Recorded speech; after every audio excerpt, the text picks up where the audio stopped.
Ouais, c'est parti. Bon, Adrien, tu me rappelles quand j'oublie. Et si tu veux voir des vidéos à la pause, tu me dis ce que tu veux voir comme vidéo. Comme convenu. Ok. Alors, il faut que je mette le retour micro, ça n'ira pas. Voilà, je pense que comme ça va fonctionner. Je voulais faire avec vous encore un dernier petit exemple supplémentaire de l'application du théorème de la force unité, parce que vous allez voir qu'il est vraiment, vraiment, vraiment utile. Et on va en avoir besoin dans la méthode des forces. Alors, je vais remonter. Euh, je m'arrête là où on était la semaine dernière. L'exemple que je voulais voir avec vous, c'est le suivant. C'est celui d'un petit treillis simple. Le treillis, il est isostatique. Et je voudrais calculer un déplacement dans un treillis. Donc normalement, jusqu'à aujourd'hui, on vous a appris à calculer les treillis isostatiques. On va apprendre dans le cadre de ce cours à calculer des treillis qui ne sont pas isostatiques, donc qui sont éventuellement hyperstatiques. Mais en attendant, je voudrais qu'on soit capable de calculer des déplacements dans un treillis.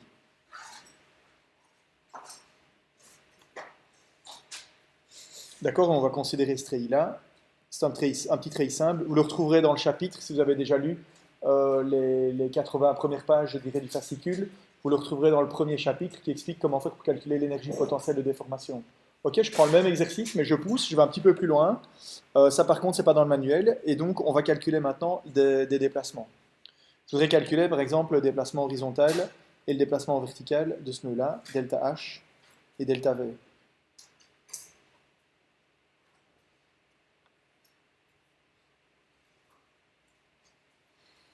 Ok. Alors, qu'est-ce qu'on veut utiliser? On veut calculer un déplacement, donc on utilise le théorème de la force unité. Ok. N'hésitez pas à faire des phrases quand vous répondez aux questions, aux interros. J'utilise le théorème de la force unité. Et le théorème de la force unité, qu'est-ce qu'il nous dit? Mais si je veux calculer le déplacement horizontal delta H, mais je dois simplement faire l'intégrale sur toute la structure de n1 ds. Je l'écris simplement comme ceci, parce que c'est facile en notation. Je ne sais plus très bien le code couleur que j'avais utilisé la semaine dernière. Euh, je pense qu'on avait un mauve comme ceci pour les efforts dans la structure sous l'effet des forces extérieures, et on avait un bleu pour les efforts dans la structure sous l'effet de la charge unité. D'accord? Donc je dois prendre une charge unité, imposer une charge unité sur la structure, et cette charge unité, elle doit être conjuguée au déplacement que je veux calculer. Ok, si je veux calculer un déplacement horizontal à un point, je vais appliquer une force horizontale unitaire en ce point-là. Ok, donc je vais maintenant simplement dédoubler ce treillis et on va tracer les deux diagrammes.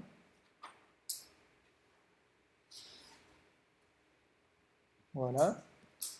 Donc le premier, c'est sous l'effet des charges extérieures. Je représente les charges extérieures. Je vais tracer le diagramme des efforts là-dedans. Et le deuxième, ce sera sous l'effet d'une charge unitaire. Donc j'enlève toutes les autres charges et je garde uniquement une charge unitaire là-bas. Ok, N et N1.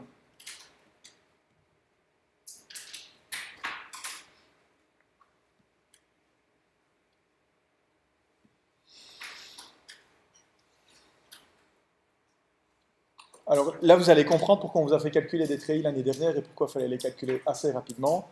Parce que quand on vous donne un treillis comme celui-là, il faut être capable de déterminer les diagrammes d'effort de manière assez naturelle. Alors qu'est-ce qu'on peut dire dans ce type de treillis-là pour déterminer les diagrammes d'effort? Mais si on regarde l'équilibre du coin en bas à gauche, on voit qu'on a un équilibre avec juste deux bases. Il y a une charge horizontale et une charge verticale. C'est logique que la charge horizontale part dans la charge horizontale, la verticale dans la verticale. Si vous n'êtes pas confiant avec l'idée, ben vous écrivez simplement, vous faites une coupe et vous écrivez simplement cet équilibre en disant voilà, les deux efforts intérieurs, ils doivent équilibrer la force extérieure P et la force extérieure P. Et donc vous allez calculer donc, que ceci est en traction plus, avec une traction égale à P, et ceci est en compression avec une compression égale à P, moins P. D'accord avec ça?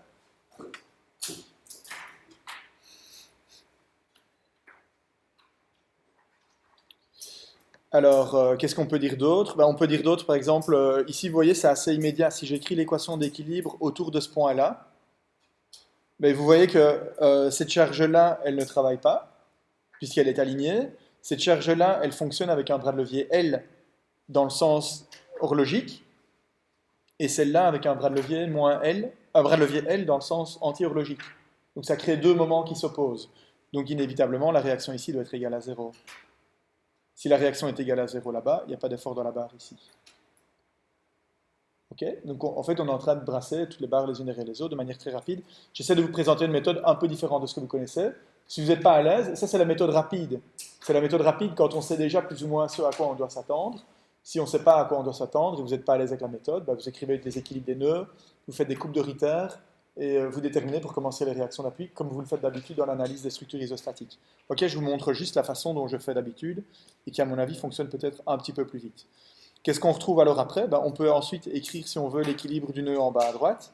Et sur l'équilibre du nœud en bas à droite, qu'est-ce qu'on voit?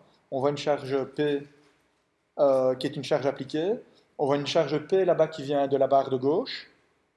Ok, je l'ai simplement reporté de l'autre côté du nœud, hein, mais la barre, c'est comme si je l'avais coupée ici avec une compression qui vaut moins P. Donc le nœud, il est bien comprimé.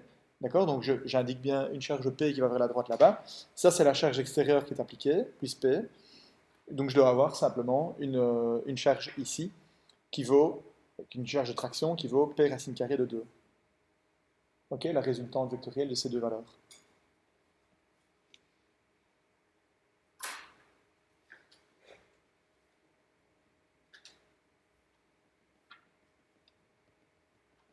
Ok, je vais volontairement un petit peu vite parce que normalement c'est des concepts qui sont bien maîtrisés. Donc ça c'est pour n. Alors qu'est-ce qu'on peut dire ensuite pour n1? Donc si je mets maintenant une charge unitaire sur le nœud de droite, bah, vous voyez immédiatement que là c'est 0 et 0. Hein. C'est un coin du treillis. Ici, c'est un coin du treillis, donc il ne peut pas y avoir d'effort. Ou bien une autre manière de le voir, de nouveau, on peut faire la même chose, on peut extérioriser, couper ce nœud-là, mettre N1, N2, écrire les équations d'équilibre, vous voyez que N1 égale 0, N2 égale 0. Ok, c'est un nœud extérieur, comme on les appelle, donc il n'y a pas d'effort. Et donc on se retrouve avec un système porteur qui est très simple et qui ressemble à ce qu'on connaît, qu'on vient déjà de voir maintenant. Donc vous voyez que là on a 1, et donc la seule manière d'avoir un équilibre, c'est d'avoir une compression unitaire. Donc 1 ici et 1 là-bas. Et racine carrée de 2 là-bas.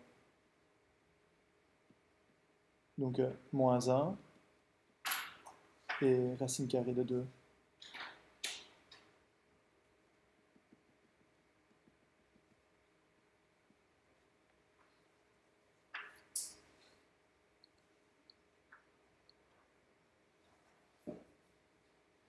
Alors je vais faire un petit peu de place.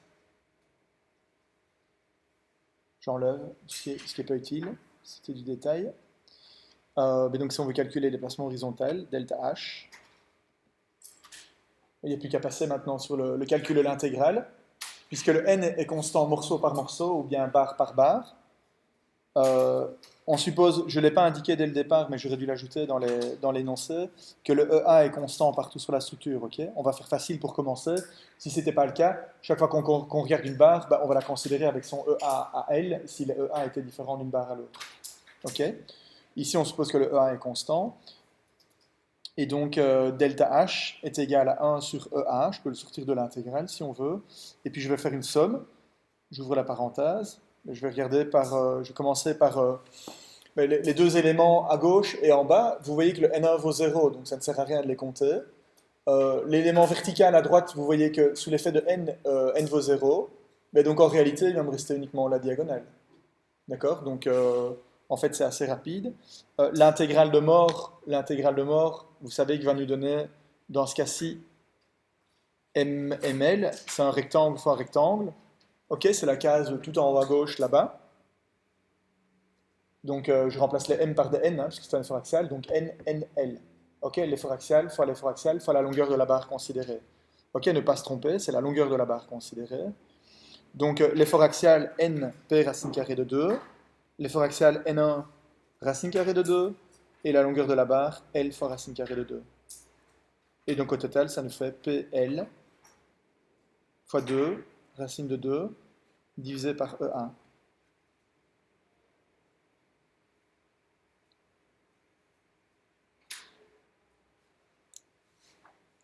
Ça marche?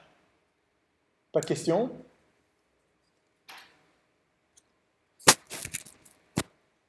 Alors,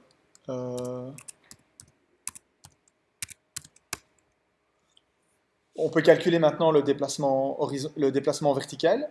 D'accord? Donc delta V, bah, la formule elle est la même, il n'y a pas de raison que ça change. Je vais venir comme ceci. Delta V égale l'intégrale sur la structure de 1 sur E1, N, N1, ds. Je dis il n'y a pas de raison que ça change, mais il y a quand même bien une chose qui doit changer, sinon j'obtiendrai le même résultat. Alors qu'est-ce qui change?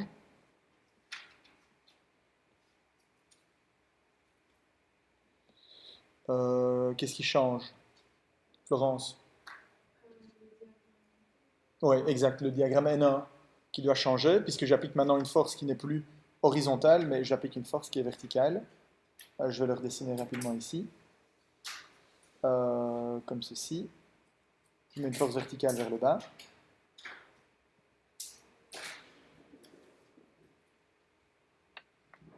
Je dois déterminer les efforts là-dedans. J'ai envie de dire que c'est immédiat, parce que de nouveau, ben, on voit bien que les deux éléments ici sont des éléments connectés à un nœud extérieur. Ok, donc l'effort est égal à 0. Et qu'est-ce qu'il nous reste? Il nous reste une barre inclinée et une barre verticale. L'effort va directement dans la barre verticale. Ok, on a une traction de plus 1 dans la barre verticale et 0 dans la diagonale.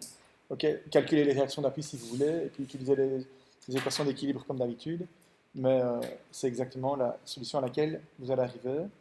Plus 1, plus 1.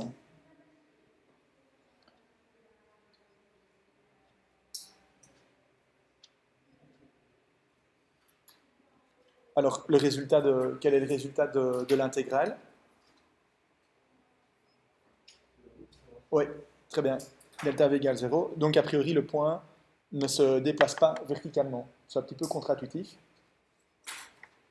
Parce que bah, quand on a une charge verticale appliquée sur le nœud, on se dirait bien qu'il descend verticalement. En fait, la charge horizontale qui est appliquée tout à gauche, bah, en réalité, crée un moment et un basculement qui fait remonter le nœud. Ok. Voilà. Bon, vous aurez l'occasion de faire d'autres exercices avec Anas. J'en ai encore préparé un, mais qui est peut-être sera peut-être un petit peu trop long. Donc je préfère d'abord couvrir la théorie. Et puis, vous aurez de toute façon 2 heures aujourd'hui et encore 4 heures la semaine prochaine pour des exercices. On fera des exercices pas trop compliqués aujourd'hui pour que tout le monde comprenne bien. Et un petit peu plus compliqués la semaine prochaine, du niveau qui est attendu pour les interros. Ok, pour vous préparer pour l'interro. Ce qu'on peut faire aussi, si vous voulez, je vous ai dit que vous pouviez toujours vérifier avec le petit logiciel Beams, si vous l'avez toujours, si les résultats que vous calculez sont bons. Je peux vous montrer rapidement comment faire, par exemple avec cet exemple-là. Comme ça, vous voyez comment ça fonctionne. Bon, alors, c'est pas évident parce que l'écran est petit. Donc d'abord, on va définir des nœuds. Alors, ce que je vais faire, c'est que j'ai pas envie de donner des valeurs numériques. Ouais.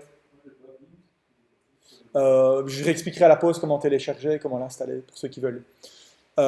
J'ai pas envie de mettre des valeurs numériques aux longueurs, au E1, etc. Et tous ces paramètres-là. Donc pour aller très vite, je vais les fixer une valeur unitaire. D'accord? Je vais dire L égale 1, EA égale 1. Et comme ça, je pourrais vérifier rapidement mes formules. Ok, ça se base en même temps sur une approche plutôt dimensionnelle. Alors donc là, je vais me placer avec 4 points qui sont, si je ne me trompe pas, distants de 1. Euh, voilà, ouais, bon, les unités, c'est pas génial. Donc, vous voyez, c'est 0,5 et 1,5. 0 et 1, donc la distance est bien égale à 1. Je mets ces appuis-là aux 2 points qui sont inférieurs. Ensuite, je vais définir des éléments de treillis. J'en dessine un là-bas, un ici, et un là-bas. Pour le moment, je n'ai pas encore donné de géométrie, donc il me faut des matériaux. Je vais leur mettre un matériau avec un module de Young unitaire, vous voyez. Moi, je l'appelle unit E. Il est déjà dans mon matériau prédéfini, donc je l'utilise facilement. Il a un module de Young égal à 1, et c'est celui-là que je vais choisir, et je vais l'appliquer à tous les éléments, comme ça. je vais définir une géométrie qui est une nouvelle et que je vais appeler unit 1. Je mets une section droite unitaire et une grande valeur pour l'inertie, comme ça on est certain qu'il n'y a pas d'artefact numérique, il n'y a pas de déformabilité en flexion, même s'il y en avait. Ici il n'y en a pas parce que c'est un treillis. J'attribue cette géométrie à toutes les barres. Ensuite, on va définir les cas de charge. Alors, vous savez que le poids propre, on ne peut pas l'éditer, il est par défaut, donc on est obligé de travailler sur le premier, K1. Je vais lui mettre une charge au nœud d'amplitude unitaire de la direction X pour ce... Ah, j'ai mal mis les appuis, personne ne me dit rien. Les deux nœuds appuyés, c'était ceux du dessus. Donc, je vais remodifier les appuis, une seconde. Donc, je mets une charge horizontale là-bas et je mets une charge verticale ici, vers le bas, vers le bas. Je modifie les appuis. Donc celui-là, en fait, il n'est pas appuyé. C'est celui-là, et celui-là ne l'est pas. Ok, on a tout mis. On peut lancer l'analyse. Il amplifie peut-être de manière un peu abusive. Et alors, nous, ce qui nous intéresse, c'était le nœud 4. Et vous voyez qu'effectivement, le nœud 4 ne se déplace pas verticalement.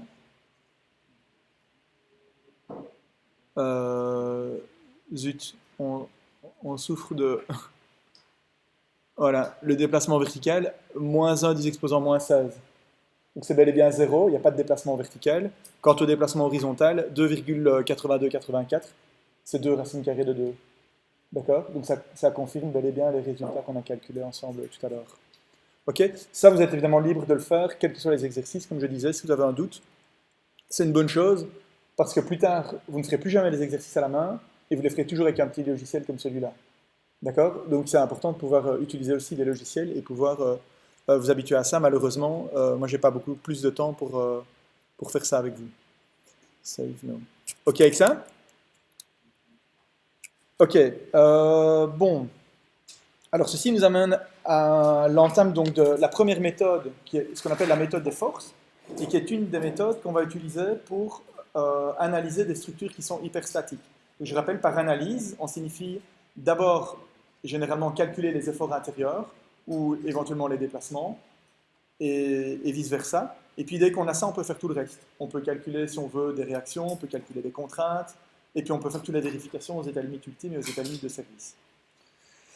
Ok, alors donc les objectifs, dans ce premier chapitre-là, c'est de vous donner la possibilité d'avoir une méthode qui permet d'analyser des structures, et elle se base sur le degré d'hyperstaticité, et vous allez voir dans un instant que ça fonctionne bien quand on a des structures qui ne sont pas trop hyperstatiques. Donc je vais d'abord vous apprendre à compter et à identifier le degré d'hyperstaticité d'une structure. Si vous vous rendez compte qu'il n'est pas trop haut, alors vous avez la possibilité d'appliquer cette méthode. Bon, ce sont des choses que vous connaissez déjà, puisqu'on a déjà vu ça un petit peu ensemble l'année dernière, pour ceux qui étaient au cours d'intro à l'ingénierie des constructions. Vous savez bien qu'une structure isostatique, on l'a rappelé la semaine dernière, c'est une structure dans laquelle les équations d'équilibre se suffisent pour déterminer les efforts partout dans la structure. Exemple, une poutre sur 2 appuis, ou je sais bien que vous aimez en cours de compter les réactions, je vais vous montrer dans quelques minutes que ce n'est pas le bon plan, mais je sais que vous aimez le faire. Si vous comptez 3 réactions comme ceci, 3 réactions, vous avez 3 équations d'équilibre, vous êtes donc capable de déterminer les efforts, d'abord les réactions inconnues, et puis les efforts partout dans la structure à l'aide de coupe. Donc elle est bel et bien isostatique. Alors on va définir 2 types d'hyperstaticité. Une hyperstaticité qu'on appelle intérieure, une autre qu'on appelle extérieure. Ce sont 2 concepts qui s'opposent un petit peu, mais qui ne sont pas tout à fait stricts. Vous verrez que la limite entre les deux est relativement floue. Une hyperstaticité intérieure, elle est très claire sur cette figure-là. J'ai fait la même chose que la structure précédente, mais je lui ajoute une corde. C'est comme un arc à flèche, si vous voulez.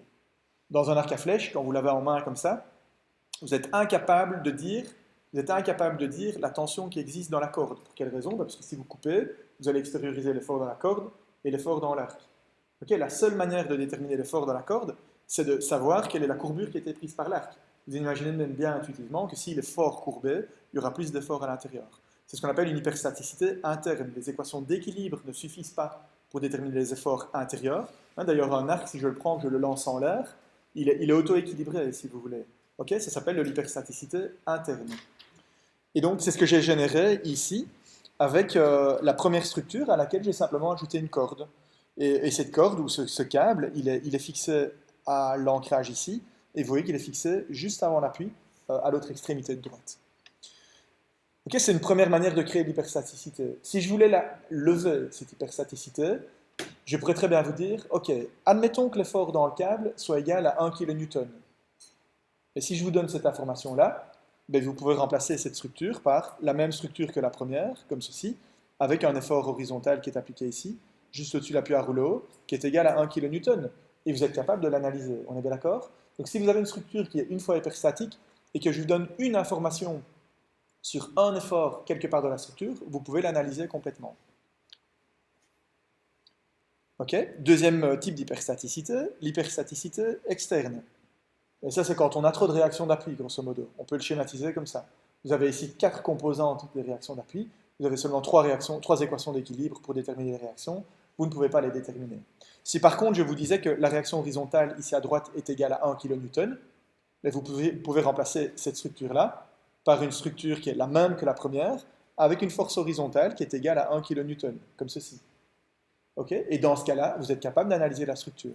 Okay. Donc qu'elle soit hyperstatique intérieure ou hyperstatique extérieure, quand on décide de couper, on appelle ça une coupure, quand on décide de couper ou coupurer la structure une fois, c'est-à-dire qu'on suppose qu'on connaît la valeur d'une des inconnues statiques dans la structure, une des réactions par exemple, ou un effort interne par exemple, on est capable de faire l'analyse de la structure uniquement sur base des équations d'équilibre. Comme si elle était isostatique, elle devient donc, si vous voulez, virtuellement isostatique. C'est ce qu'on appelle la structure isostatique de référence.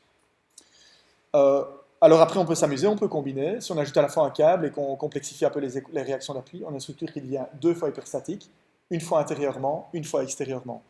D'accord? Si on veut déterminer les efforts uniquement sur base des équations d'équilibre, on doit couper ici une fois dans le câble et on doit extérioriser la réaction horizontale là-bas, c'est-à-dire remplacer l'appui par un appui comme ceci et ajouter une force horizontale. Ok? Donc ça c'est pour la détermination du degré d'hyperstaticité. Je sais bien que jusque-là vous aviez juste été capable, ou en tout cas on vous avait entraîné à pouvoir différencier isostatique de hyperstatique. On voudrait savoir maintenant combien de fois hyperstatique la structure est. Parce que si on sait qu'elle est hyperstatique 2 fois, ben avec 2 coupures, on pourra la rendre isostatique.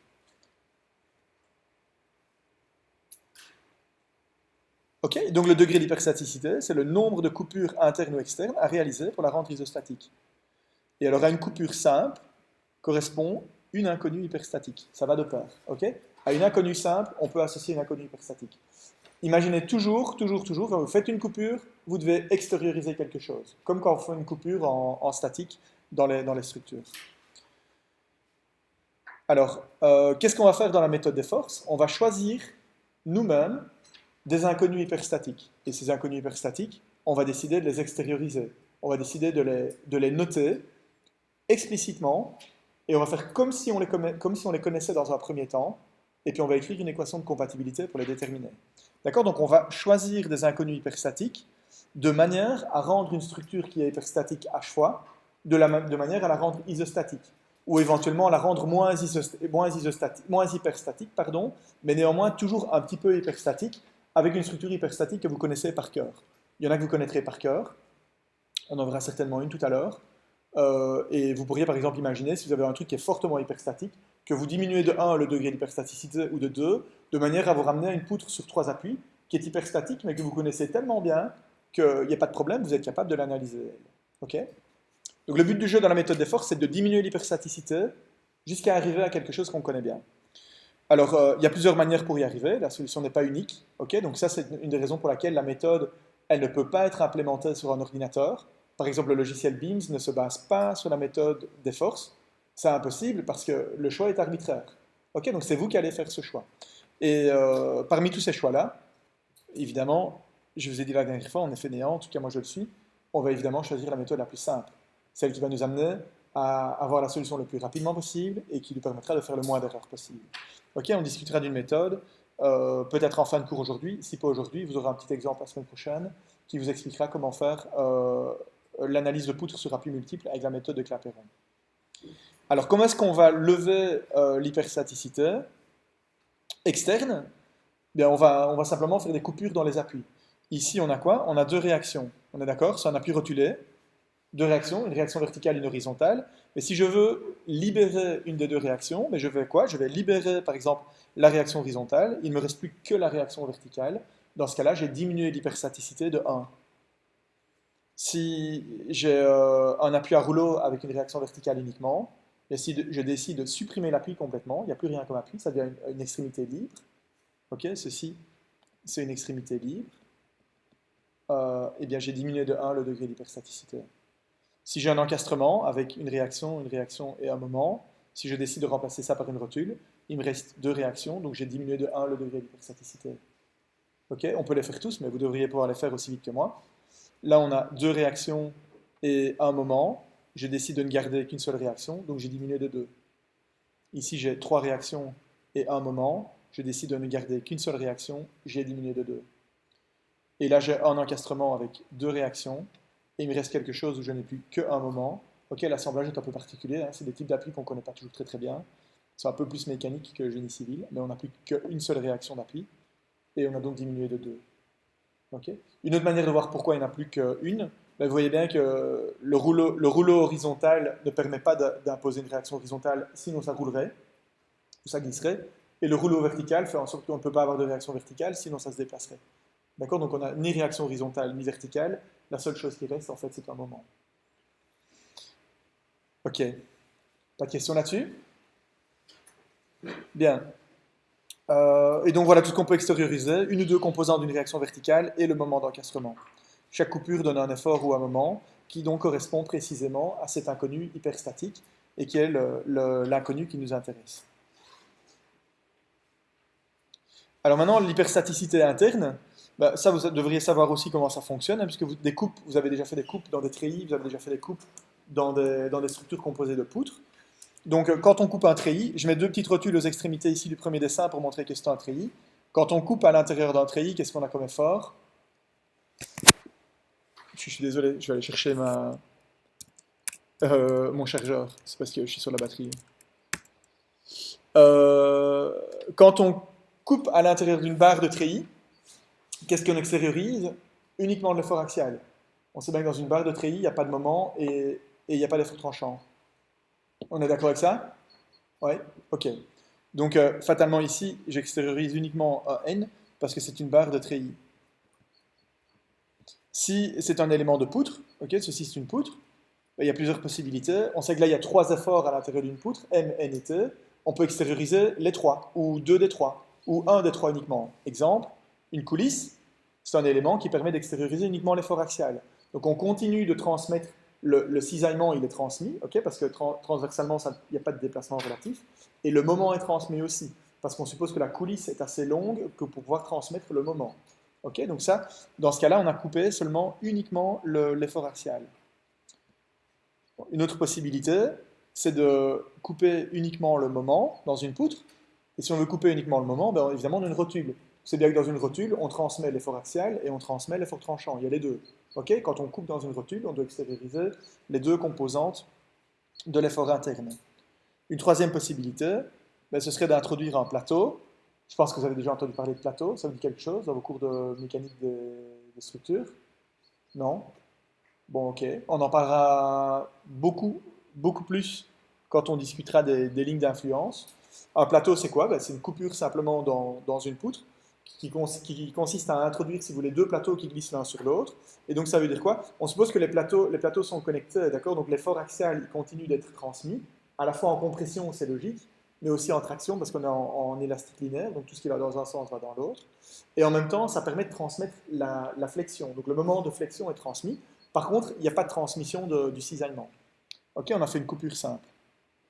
Alors, ben, on peut faire aussi une triple coupure. Et si on fait une triple coupure, eh bien, on extériorise à la fois N, à la fois T et à la fois M, comme je suppose vous le connaissez. Si on fait ça, et qu'on suppose que X1, X2, X3, ces trois inconnus hyperstatiques, on les connaît, bien, en fait, on a réduit donc de 3 le degré d'hyperstaticité de la structure de départ.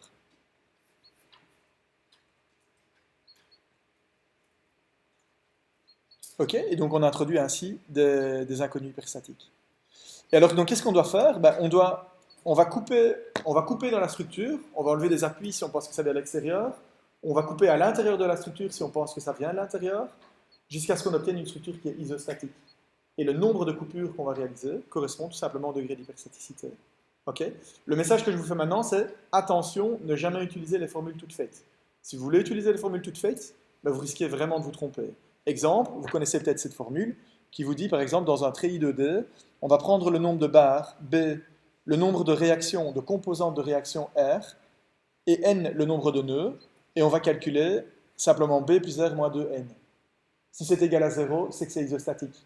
Et ça vient d'où? Ben, ça vient du fait que, puisque c'est un treillis, on a que de l'effort axial, donc il n'y a pas de moment. On a deux équations d'équilibre, équation verticale, équation horizontale, pour chacun des nœuds. Donc au total, on a 2n équations. Et combien d'inconnus a-t-on? Ben, les efforts dans toutes les barres, donc B bar, et le nombre de composantes de réaction R. Si 2n est égal à B plus R, alors on sait qu'on a assez d'équations pour résoudre la structure. Ok? Ça, c'est ce que ça nous dit quand on applique une formule comme celle-là. Mais alors ça ne marche pas. Pourquoi est-ce que ça ne marche pas? Parce que si on regarde le treillis qui est ici à gauche, est-ce que les valeurs de B et R sont indiquées? Non, donc on va les recalculer. Si on regarde le treillis ici à gauche, B, le nombre de barres, il vaut 1, 2, 3, 4, 5, 6, 7, 8, 9. R, le nombre de composantes de réaction, c'est égal à 3. Et 1, 2, 3, 4, 5, 6 nœuds, donc N est égal à 6. Donc on aura envie de dire que H est égal à 0. Ok, je fais B plus R. 12, moins 2 fois 6, 12 moins 12, 0.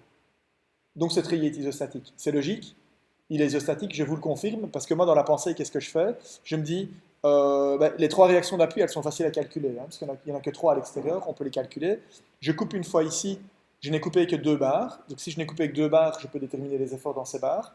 Donc ça je peux connaître, ça je peux connaître. À partir du moment où c'est fait, je coupe ici, ça je peux connaître, ça je peux connaître. À partir du moment où c'est fait, je coupe, peu importe, ici, ça je peux connaître, et je ne coupe chaque fois que 2 barres, vous voyez?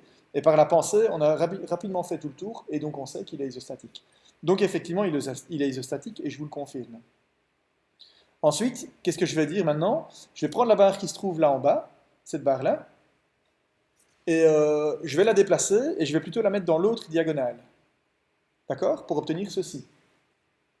Mais on est d'accord que je n'ai pas touché B, je n'ai pas touché R, je n'ai pas touché N. J'ai le même nombre de barres, le même nombre de composants de réaction, j'ai le même nombre de nœuds. Et donc on serait amené à dire que ça est isostatique. Est-ce que c'est isostatique? Bien sûr que non. Vous comprenez bien que la jambe de droite, elle n'entend qu'une seule chose, c'est de se coucher par terre. Ok? Donc ça, c'est un mécanisme. Ok? Pourquoi est-ce que c'est un mécanisme? Parce que je viens d'expliquer. Mais pourquoi est-ce que la formule ne fonctionne pas? Pourquoi est-ce qu'on a H égale 0? Parce que là, on a un mécanisme. Si on a un mécanisme, c'est qu'en fait, H est négatif. Dans la réalité ici, je vais dire qu'il est égal à moins 1. Vous apprendrez plus tard à calculer le degré d'hypostaticité. Okay, c'est peut-être une chose qui peut être utile, pas spécialement utile pour nous ni intéressante en direct. Et là, qu'est-ce qu'on a? Vous voyez que sur la partie de gauche, on a un treillis avec une maille qui est redoublée. Et dans celui-là, en fait, on a une hyperstaticité qui est égale à plus 1. Et donc, en fait, dans cette structure, on a deux sous-structures. Il y en a une qui est hyperstatique et l'autre qui est hypostatique. Et vous voyez bien que globalement, H est égal à 0, mais localement, on a quelque chose qui est hyperstatique d'un côté et qui est un mécanisme de l'autre. Ok, donc gare aux formules toutes faites. Et dans ce cas-ci, je pense que vous auriez remarqué effectivement que c'était un mécanisme, mais dans un cas un peu plus compliqué, des fois on peut se tromper. Ok, donc gare aux formules toutes faites, et c'est la raison pour laquelle je vous recommande d'utiliser la méthode dont je viens de vous parler pour calculer l'hyperstaticité.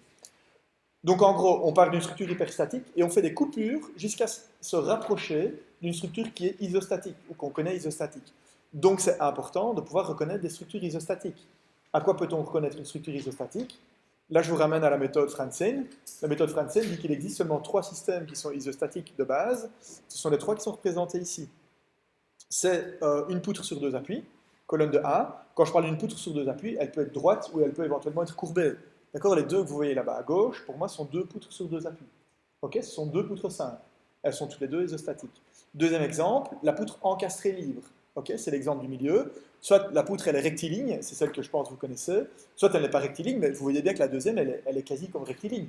Si vous partez de l'extrémité et que vous coupez n'importe où, vous êtes capable de déterminer les efforts à l'intérieur. Okay, elle est aussi simple et elle est isostatique. Et la troisième possibilité, c'est l'arc à 3 rotules. Soit c'est un arc en forme d'arc, comme le pont de Franier, ou alors c'est un arc avec une forme un peu plus particulière, comme celle que vous voyez au-dessus. Okay, ce sont les 3 formes de base. Là-dessus, vous ajoutez une propriété qui est que quand on Je vais voir un tout petit peu plus loin. Quand on met une structure isostatique sur une structure isostatique, elle reste isostatique. Exemple, si je mets un arc à 3 rotules sur une poutre simplement appuyée, ça reste isostatique. D'accord? Donc H est égal à 0 dans ce cas-là. Attention à la manière dont vous les combinez. Ici, j'ai bien dit déposer une structure isostatique sur une autre isostatique. Si vous faites ça, évidemment, ça ne marche plus. Pour quelle raison? Parce que les rotules, je les ai introduites à l'intérieur de la poutre, et ça, évidemment, c'est un mécanisme. Ok? C'est hypostatique. Degré d'hypostaticité, moins 6. C'est même fortement mécanisme. Ok? Une autre possibilité aussi, c'est tout élément d'une partie isostatique, je peux le remplacer par un autre élément isostatique. Exemple, cet arc à 3 rotules, qui était un arc à 3 rotules comme ceci, au départ. Voilà. Mais évidemment, j'ai le droit de remplacer cet élément-là, qui est un élément qui correspond à un élément isostatique, j'ai le droit de le remplacer par un treillis. Et ça, c'est un treillis iso. Pour quelle raison est-ce qu'il est isostatique? Vous voyez bien, à chaque fois, je peux me débrouiller en partant d'une extrémité pour ne couper que deux éléments. Je coupe d'abord ces deux-là. Ok, donc ça c'est connu, ça c'est connu. Et puis je coupe ici, ça c'est connu, c'est connu. Et puis ça c'est connu, etc., etc., etc. Et je peux aller jusqu'au bout. Donc ça c'est bien un trait isostatique. Je peux remplacer la barre par un trait isostatique. Le tout reste iso.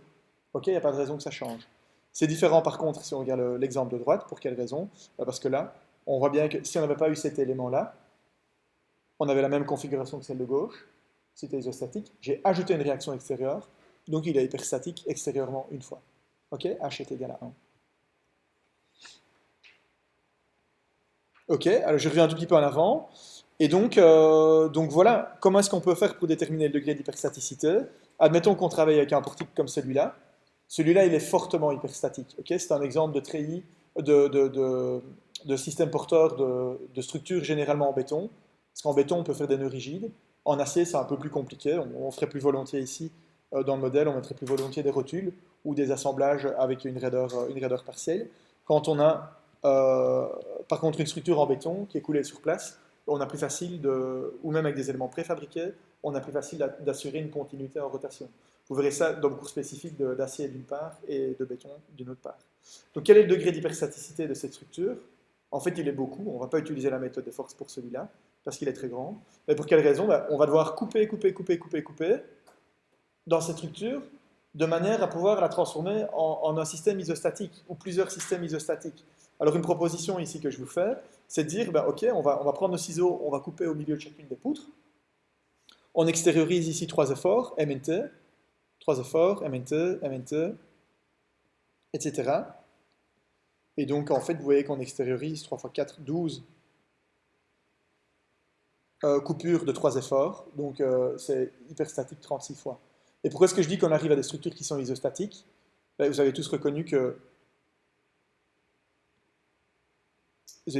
ceci, c'est bel et bien isostatique, puisque c'est une poutre encastrée libre, ou bien si vous voulez, ceci c'est une poutre encastrée libre, sur laquelle je suis venu mettre une autre petite poutre encastrée libre, encore une autre, encore une autre.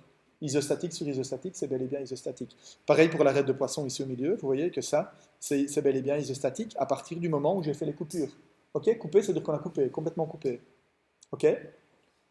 Et donc on a bien une structure ici qui est composée de 1, 2, 3, 4, 5 poteaux encastrés libres. Alors si je devais dire elle est 36 fois hyperstatique, je dis 36 fois hyperstatique interne ou externe? Interne. On est d'accord? Parce que j'ai dû couper à l'intérieur de la structure pour extérioriser les efforts. Tous les efforts que j'ai extériorisés, ce sont de MNT. Ok, donc ce sont des efforts internes. Donc j'aurais envie de dire que cette structure, elle est 36 fois hyperstatique intérieurement. En fait, ce n'est pas la seule solution. On aurait pu en imaginer une autre. Je vais ajouter peut-être une page et essayer de faire un dessin. On aurait très bien pu imaginer que la structure, on va la rendre isostatique comme ceci.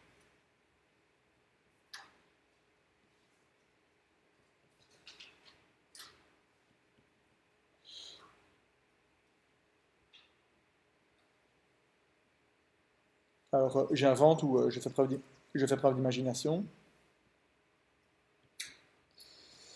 Je pourrais très bien commencer par dire...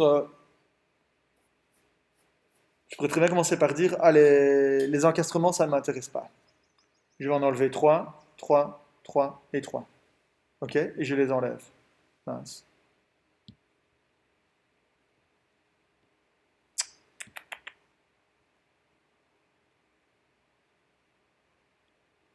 Voilà, je les enlève. Ensuite, ça, c'est pas encore tout à fait hyperstatique. C'est pas encore tout à fait isostatique. Je vais devoir faire des coupures à l'intérieur. Moi, je vais les indiquer d'une autre couleur. Je vais couper ici, ici, ici, ici, là-bas et là-bas. Ok, et si je fais ça, qu'est-ce que vous voyez? Vous voyez donc que j'extériorise encore 3, 3, 3, 3, 3. Donc ça fait 8, 3 fois 8, 24. HI intérieur égale 24. H extérieur égale 12. 3 fois 4, 12. Et donc au total, H égale 36. Alors pourquoi est-ce que ce que j'obtiens est isostatique? Parce que j'ai une poutre qui est encastrée libre, sur laquelle je suis venu mettre une poutre encastrée libre, sur laquelle je suis venu mettre une poutre encastrée libre, encore une, encore une, encore une, sur laquelle je suis venu mettre une poutre encastrée libre, encore une, encore une, encore une, encore une, etc. etc. Et vous voyez bien qu'en fait, cette espèce d'arborescence ou cette espèce d'arête est quelque chose qui est tout à fait isostatique, une fois que j'ai coupé. D'accord? Donc, c'est ce que j'expliquais tout au début. Hyperstaticité interne ou externe, c'est à vous de le voir, en fait. Vous voyez un petit peu la structure comme vous le voulez, et à partir du moment où l'hyperstaticité est plus grande que 1, on peut généralement dispatcher à peu près comme on veut entre interne et externe. Ok? Donc, n'essayez pas de vous fixer de trop sur est-ce que c'est une hyperstaticité interne ou externe, parce que vous risquez de vous poser la question très longtemps, sachant qu'en fait, il n'y a pas de réponse à la question. Ok? Les deux fonctionnent. Ok, autre exemple, pour vous expliquer que le choix d'une structure isostatique de référence n'est pas unique. Donc ça veut dire que les inconnus hyperstatiques qu'on choisit ne sont pas uniques, on peut les choisir comme on veut, on va, comme je l'ai dit tout à l'heure, les choisir de manière assez économisée. Et puis, et donc ça veut dire aussi que l'hyperstaticité interne ou externe sont deux choses pour lesquelles la limite n'est pas tout à fait claire. Exemple, on a ici une structure initiale qui est celle-là. J'indique h est égal à 2. Je peux vous laisser réfléchir chacun quelques secondes. C'est l'occasion de respirer un coup et de faire fonctionner un petit peu son cerveau d'une autre manière pour voir pour quelle raison, à votre avis, l'hyperstaticité est égale à 2.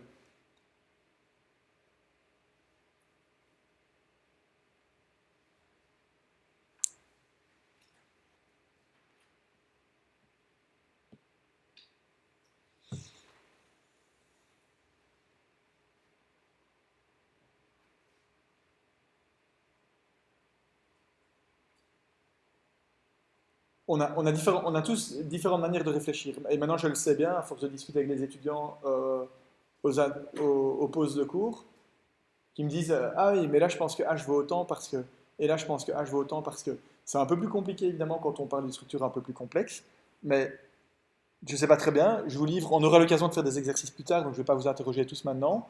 Je vous livre le raisonnement que j'ai eu en tête tout de suite. C'est de me dire je vois beaucoup de rotules, je vais essayer de me ramener d'un arc à 3 rotules. Ok, c'est une des 3 structures isostatiques faciles. Et donc j'ajoute une rotule ici.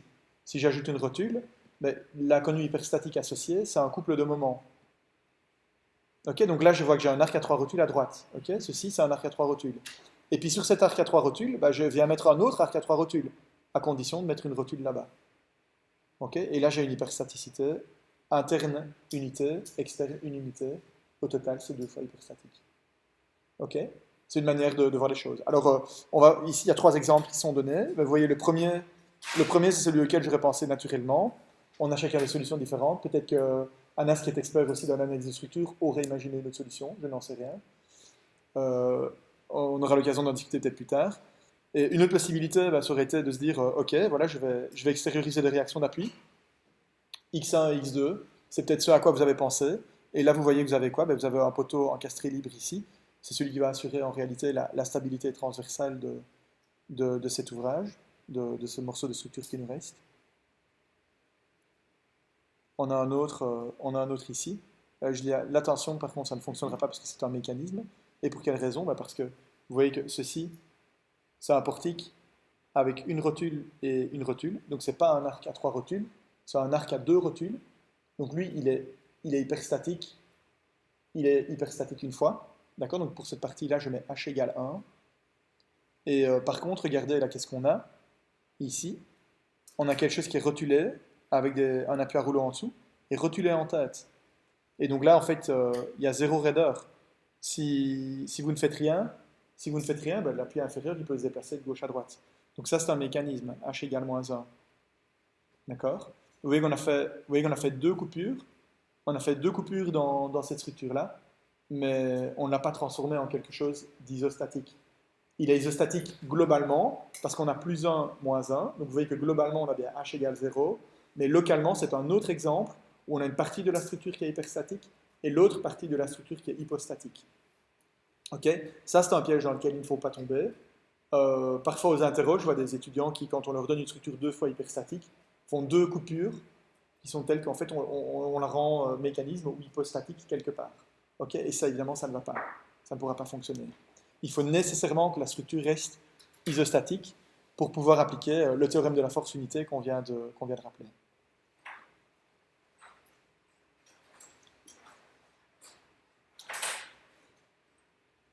Alors, il y a des tas d'exemples, dans le cours. Allez, je vais en parcourir encore quelques-uns avec vous avant de faire une petite pause. Euh, Ils sont donnés dans le cours. De nouveau, j'ai envie de dire, n'hésitez pas à lire. Je pense que ceux qui ont déjà eu l'occasion de feuilleter les notes de cours, vous verrez que je pense que ça se lit bien.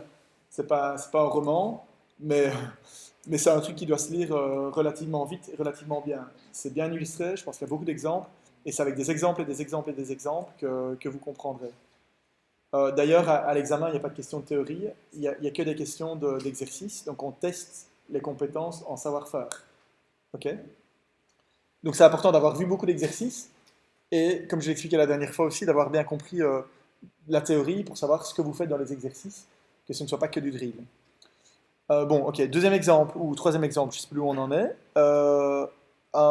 Une structure comme ceci, qui était un portique. Bon, vous avez peut-être vu la solution, sinon réfléchissez un instant et demandez-vous si vous auriez éventuellement coupé la structure de cette manière-là, de manière à la transformer en une structure isostatique. Vous voyez que là, on a trois réactions d'appui à gauche, trois réactions d'appui à droite, 1, 2, 3, 1, 2, 3, et on a un effort excédentaire dans le tirant. Je mets ici plus 1. Donc, je pense que si on imagine que par la pensée qu'on coupe le tirant et qu'on extériorise les trois réactions d'appui, par exemple, à gauche, on transforme ça en une poutre qui est une poutre encastrée libre. Ok, vous la voyez, c'est celle-là. C'est celle-ci. Plus un élément supplémentaire qui est un tirant et qui, lui, est parfaitement équilibré. Parce qu'il n'y a que de l'effort axial à l'intérieur de ce tirant. D'accord? Maintenant, ce n'était pas la seule solution. On aurait pu le transformer autrement. Je donne d'autres exemples ici. On aurait pu, par exemple, se ramener à une poutre sur appui simple. Vous voyez, deux composantes à droite, une composante à gauche. Donc ceci, c'est la même chose que ça. Et ce qu'on voit là-bas, c'est donc la même chose que ça.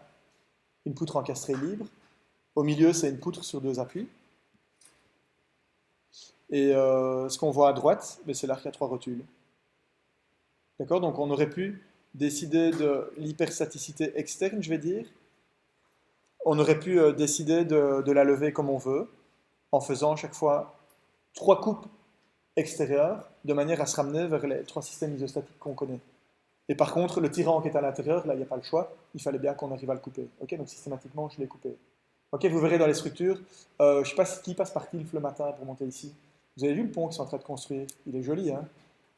Il n'est pas super bien situé, mais il est joli. C'est une poutre sous-tendue. Ok, une poutre sous-tendue, c'est quoi? C'est une poutre qui est au-dessus, quelques petits potelets, et en dessous, on a un élément tendu. C'est un câble, ici ce sont des barres, ouais, peu importe, c'est la même chose. Et il y a un effort axial important à l'intérieur de ces barres, qui va faire en sorte qu'il donne une contre-flèche, par exemple, à l'ouvrage, et sous son poids propre, il se déforme moins. Et il est d'ailleurs capable de se déformer dans un système couplé, avec la partie en poutre comprimée et le câble tendu, sous l'effet des surcharges qui sont appliquées dessus. Mais c'est exactement le même système. C'est hyperstatique, évidemment. Pour quelle raison? Parce que ce pont-là, on pourrait très bien le prendre, on pourrait le supporter, le déplacer de ses appuis. On est incapable de calculer les efforts dans la partie tendue et la partie comprimée. Donc si on veut calculer l'effort dans le tirant, dans une poutre qui est sous-tendue, il faut couper dans le tirant. Okay? Ce sera une inconnue hyperstatique. Ok, et ce type de structure-là, il se calcule vraiment à la main. Ok, donc le pont qui est là, je dirais en gros pour un prédimensionnement, pas le dimensionnement final, mais ce type de structure-là se calcule vraiment à la main. Et c'est là que la méthode des forces, par exemple, est vraiment utile, même dans des bureaux d'études, parce qu'un premier pré-design à la main va vous donner des formules qui sont simples et va vous donner des résultats éventuellement analytiques pour comprendre l'influence de la hauteur, de la taille des mailles et de beaucoup de paramètres que vous pourriez mettre analytiquement dans le système. Quand ça est bien compris, on dimensionne et puis on l'analyse un peu plus en détail. Voilà. Alors, hyperstatique intérieurement ou extérieurement, c'est une question de point de vue. On utilise la coupe la plus avantageuse. Je vais vous parler du diagramme de Clapeyron plus tard. Ça, ce sont encore des exemples dont j'ai déjà un petit peu parlé. Vous voyez, faire attention à ne pas les transformer en mécanisme. Je ne vais pas en parler davantage. Ok, je propose de faire une petite pause et on reprend dans 5 bonnes minutes.